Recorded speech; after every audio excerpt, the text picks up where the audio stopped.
Time now for Jeff's Car Culture. Launch of the Model T Ford. Your It's turn. about time. So the things that you really didn't know and the kind of speculation, but the Model T revolutionized transportation and manufacturing in America when it debuted in 1908. While many know it was the first affordable automobile that put America on wheels, Henry Ford's vision created the new car for the common person.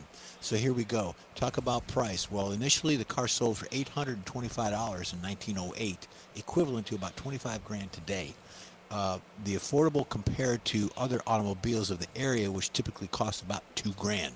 Ford managed the price point by focusing on simplicity and efficiency. And then you talk about the color. Well, despite the popular saying that customers would have had any color as long as it's black, the earliest Model Ts weren't actually black.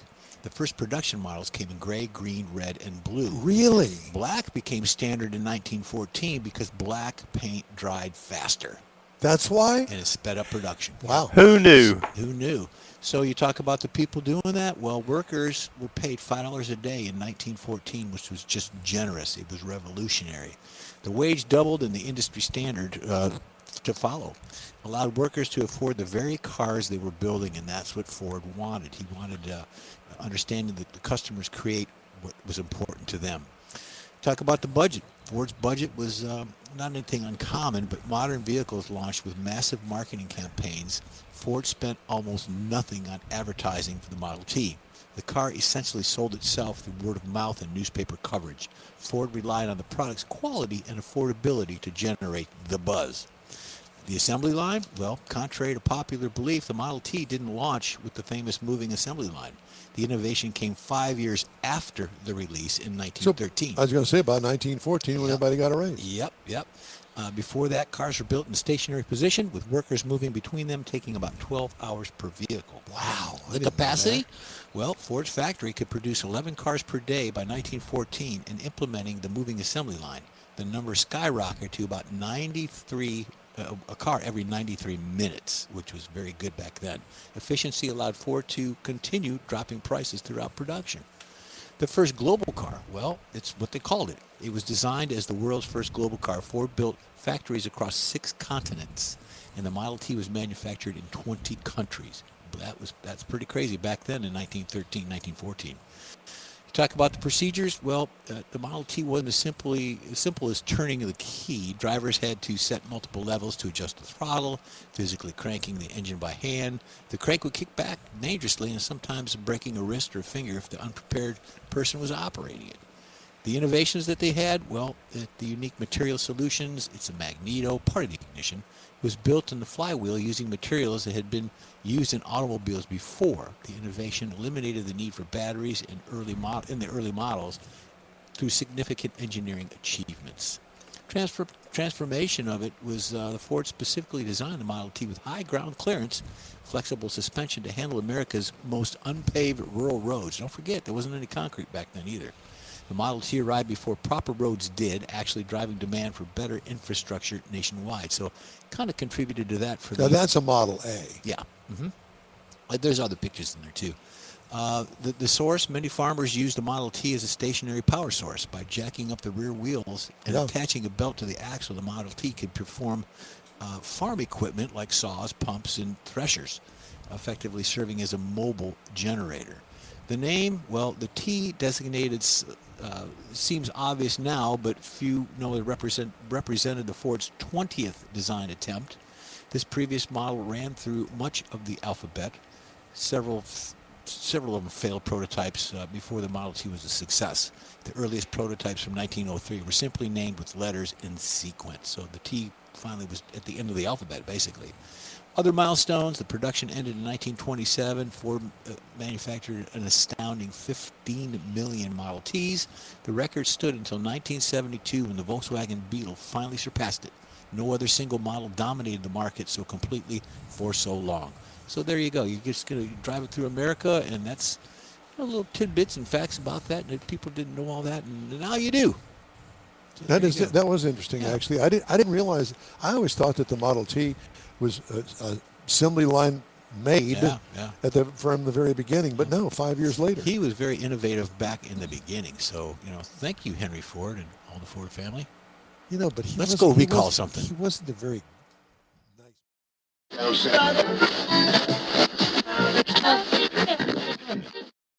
Mr. Mars, Yes, it's sir. time for your driving destinations and 5 swap meets, and it's time for you to go. You want me to get it, Mike? If you would, sir, I'll pull Got it it. up and get you started. There you go. All right. So, swap meets are something that we used to. I remember when I was much younger that was something that we always went to looking for parts. It was a big deal. It was almost like almost every car show had a swap meet, and it's not so much anymore. Now, if you're going to find something, generally it's tied into a flea market. But there are several swap Or you go meets. online and get it. Yeah. Or you go online and get it. Yeah, it takes all the fun out of walking through it. So, but one of them that's going on that is still a pretty big deal is the Southwest Swap Meet at Lone Star Park. Now, this is right between Dallas and Fort Worth. Happens twice a year. In fact, it's going on this weekend is the spring event, and there'll be one later on in the fall. Now, this has been around since 1968, and it's set up on a 300-acre horse racing facility.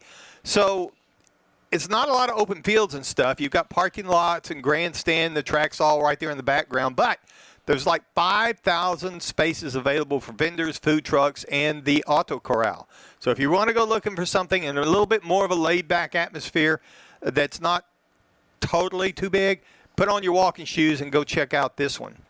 Now, getting a little bit closer to home down here in the Dallas part of the world, Hot Rods of Texas Swap Meet happens up in Conroe. Again, this one is twice a year, and this is the second largest swap meet in Texas.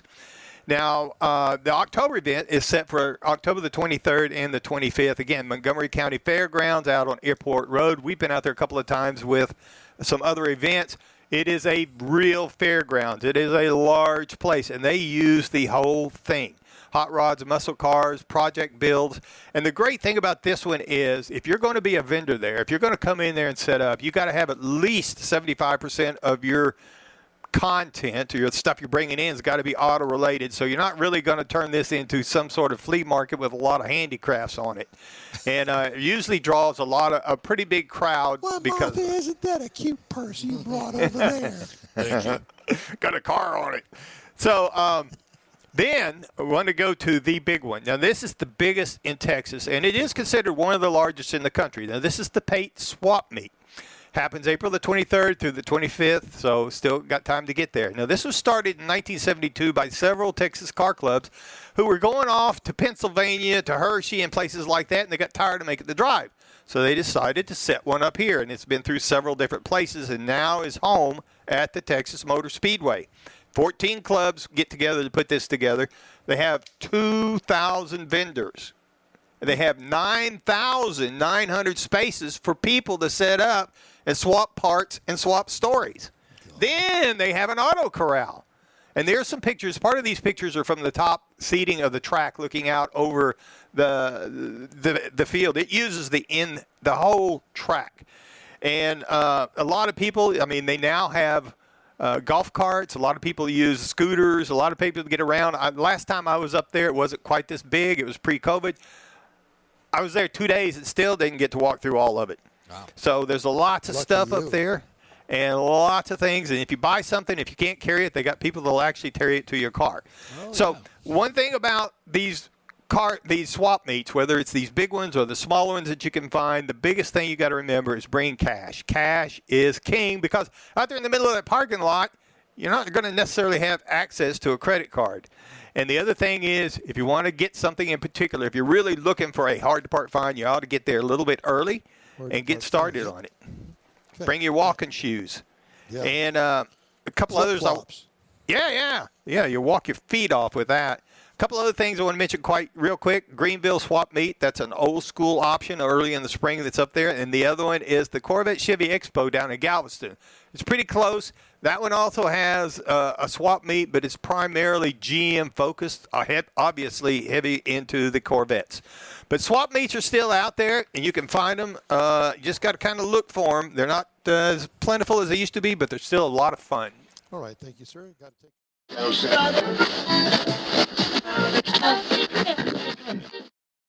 you go. All right, thank you. Time now for this hour's car review. I had an opportunity to drive something that's all new, and it's the 2026 Subaru Uncharted. And you're thinking, well, heck, that looks pretty darn good. And it does. So it comes in these trim levels: Premium, Sport, and GT. I had the middle trim level, the Sport, and it was orange like that. It is considered a subcompact SUV, about the size of the Crosstrek. Seats including the driver, 5. All new for this year, as I mentioned.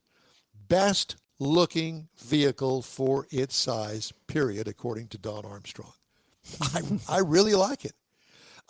Front fascia, clean design, doesn't look EV-ish, which is a big thing for me. Why do they have to have EV cars look different than the rest of them? Granted, you don't have to have a big opening in the front for cooling the radiator. It's not moving. But, pardon? It's moving. It's moving. Okay. But this one, it does have kind of a grill-like thing. It's an air intake, but good. They put it in the front like it's supposed to be. The fastback rear hatch gives it a sports car look. The rear door handle is disguised in the C-pillar. What I liked, just the right proportions of curves that will give it extra appeal, in my opinion. What could use improvement? Nothing. Don't touch it. I think they've got a home run here. Granted, it is a small SUV. Interior highlights: dual horizontal phone chargers are superb. Yes, dual. So you can see part of it right up there. You can put 2 phones up there, one for you and one for your passenger. Isn't that nice? Huge screen on the center dash is easy to read and use. Comfortable seating, but rear legroom is a bit tight. As you can imagine, this is a subcompact. Steering wheel controls are kind of hard to read, but I've got old, tired eyes, so don't blame it on Subaru, blame it on me. As far as cargo, it's tight in the back, especially with its fastback design. So you give up a little bit of room back there in the back, but I'll tell you what, I like the whole thing.